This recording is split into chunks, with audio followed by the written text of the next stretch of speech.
Imagine a city. It is not big, not noisy, and its name is not spoken everywhere. Yet every morning at the same hour, the same people gather at the same point. Cargo is unloaded, goods are counted, movement happens together. To an outside observer, this is an ordinary workday, a simple operation, routine motion. But in reality, a much deeper process is taking place there.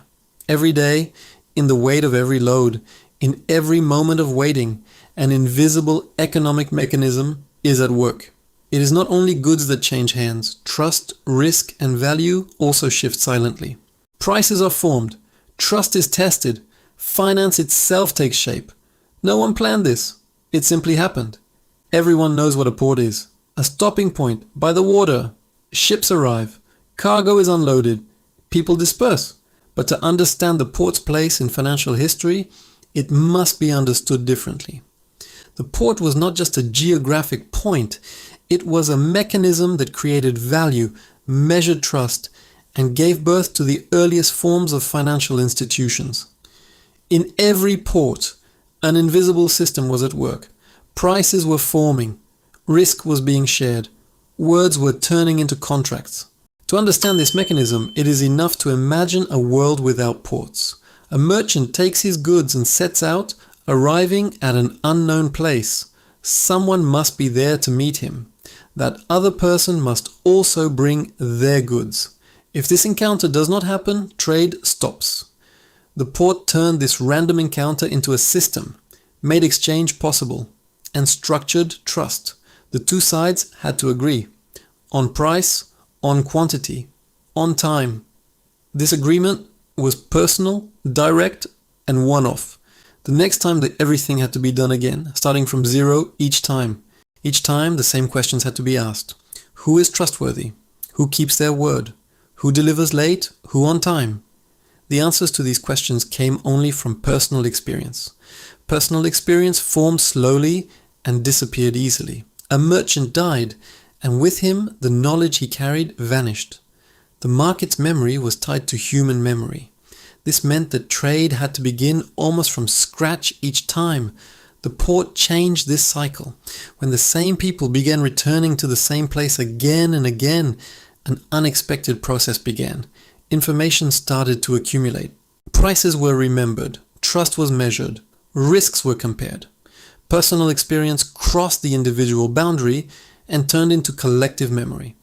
And it was precisely this accumulation that strengthened the foundation of finance. Who arrives when? Whose goods are of what quality? Who fulfills obligations? Who does not? All of this became shared memory. This memory was not stored in any archive, but lived in the minds of every merchant. This shared memory was free. No one had decided to create it.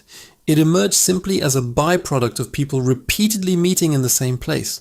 But the value of this byproduct was extraordinary, because it removed trade from the circle of personal acquaintances. Merchants no longer needed to know everyone individually. Trust was no longer tied solely to personal relationships. It became tied to the memory of the environment. Someone working in the port could simply ask, "How is this person? Does he deliver on time? Does he pay his debts?" The answer usually came quickly, because the port collected this information within itself. Not only goods circulated there, but reputations as well. And this circulation made trade broader, more durable, and more systematic, not in written form, but in people's memories, conversations, and reputations. This was the beginning of one of the most important transformations in the history of finance. Trust was moving from the personal to the institutional. The process shifted from personally knowing an individual to belonging to a place.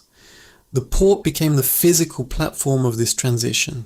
Everyone who returned there, whether they wanted to or not, became part of a trust network, because the place stored memory, who delivered on time, who was late, who kept their word. The issue of price was a separate stage. In a world without ports, price was formed through negotiation between two people. An agreement took place, and that price existed only between them. There was no general market price, no collective measure. The port gathered these individual agreements in one place and turned price from a personal understanding into a public indicator. The port made price visible. In a place where the same goods were bought and sold every day, prices could be compared. How much was wheat sold for yesterday? How much are they asking today? The answers to these questions were no longer secrets known by one person. They were truths observed by the entire port. Price became public, and this changed everything. Price transparency was not only a mechanism that protected the buyer, it changed the entire structure of trade. Because when price becomes visible, uncertainty decreases, and risk becomes measurable. When risk becomes measurable, it becomes possible to write contracts against it. The moment a contract is written, a financial instrument is created. Credit, insurance, partnership, all are built on measured risk. And at the beginning of this chain, there is always one thing, a price that everyone can see and compare. The first financial instruments that emerged around ancient ports were the direct product of this logic. Merchants who stored goods in port warehouses began receiving documents instead of physical goods. That document confirmed that the goods were there. But that document also did something else. It made it possible to sell the goods without physically moving them. This was the earliest form of the warehouse receipt. It seems simple, but that simplicity is deceptive, because that document transformed physical goods into a financial instrument for the first time. A sack of wheat was no longer just a sack of wheat. It became real collateral standing behind a document that could be sold, pledged, or used in exchange for credit.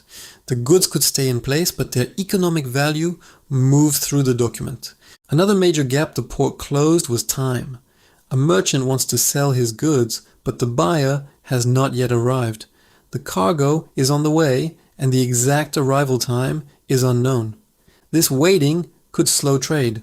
The port integrated this time gap into the system, turning waiting into a manageable process and making it possible to compensate time-based uncertainty through financial mechanisms.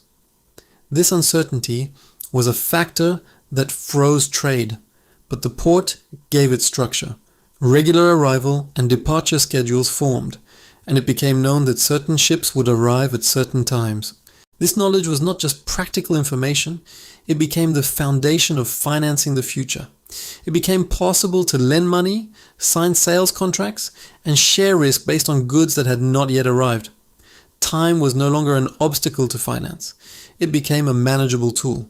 Waiting, delay, delivery time were no longer risks, but calculated parameters. This change was so fundamental that its traces can be seen in almost every major trading civilization. The Phoenicians were among the earliest masters of this logic. The port network they built was not just geographic expansion, it was financial superiority. They observed that the same goods were sold at different prices in different ports, and systematically turned this price difference into profit. Distance and time were no longer obstacles, but opportunities. The Romans took this system even further. Roman ports, especially Ostia, were not just places where goods entered and exited. They were centers of financial information. Who was bringing what? Which goods were scarce? Which were abundant? This flow of information, though informal, was powerful. Someone lending money would ask, how has this merchant operated over the past 3 months? The answer came, because Ostia remembered. The port was an institution that remembered. In the Middle Ages, Venice, Genoa, and Pisa derived their power largely from port control. The wealth of these cities did not come only from trade volume, they controlled price, information, and trust. Venice elevated this principle to its highest level. Port administration certified the quality of goods, determined weight and measurement standards, and applied uniform rules for foreign merchants. Together, these steps created the earliest form of what we would later call modern commercial law. Standardization reduced uncertainty. When uncertainty decreased, risk fell. As risk fell, lending became easier. As lending became easier, trade expanded, and as it expanded, the need for more complex financial instruments arose. In other words, the legal framework did not just create rules, it increased the speed of capital. The money changer houses that formed around ports were the logical result of this chain. Every foreign ship brought different coins that had to be converted into a form suitable for local trade. This need gave rise to money changers. Money changers soon became not just currency exchangers, but lenders, deposit keepers, and transfer agents. The earliest form of the bank was born at a table beside the port. This transfer system was the initial sketch of the modern bank. Money did not move physically. Documents moved.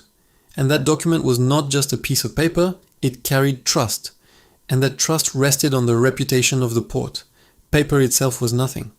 What made it valuable was the name behind it. The principle is simple and unchanged today. Value is not in the material, but in trust in the institution. Behind every banknote stands the credibility of an institution. If that trust does not exist, paper is just paper. Every financial instrument we think of as modern, insurance, letters of credit, commodity contracts, all are extensions of this simple port logic. People meeting repeatedly in one place, information accumulating, price becoming visible. The port planned none of these processes. It was simply a physical space. But physical space shapes behavior. Behavior creates institutions, and institutions make finance possible. At the beginning of this chain, there is always a port. By the water, in the noise of daily work, invisibly changing everything. The roots of the entire modern financial system lead back there. Imagine that the most ordinary financial tool you use today, a bank account, a card payment, an insurance contract, traces its origin to a short conversation in a port, to a decision made by two merchants looking at each other, to the trust created by a name in another's memory. This idea brings a strange clarity. We live in a high-tech era, but the heart of the system still beats to the same rhythm. Information, trust, price. The port was powerful because it collected information. It was influential because it centralized trust. It changed the rules of the game because it made price visible. Today, physical ports no longer play this role. Digital spaces do. Platforms collect information. Payment systems carry trust. Marketplaces make price transparent. You simply enter an app, but in the background, thousands of invisible port mechanisms are at work. The question is this: who owns these new ports? Where is trust being accumulated? Who makes price visible? Because wherever information, trust, and price come together, the center of finance moves there.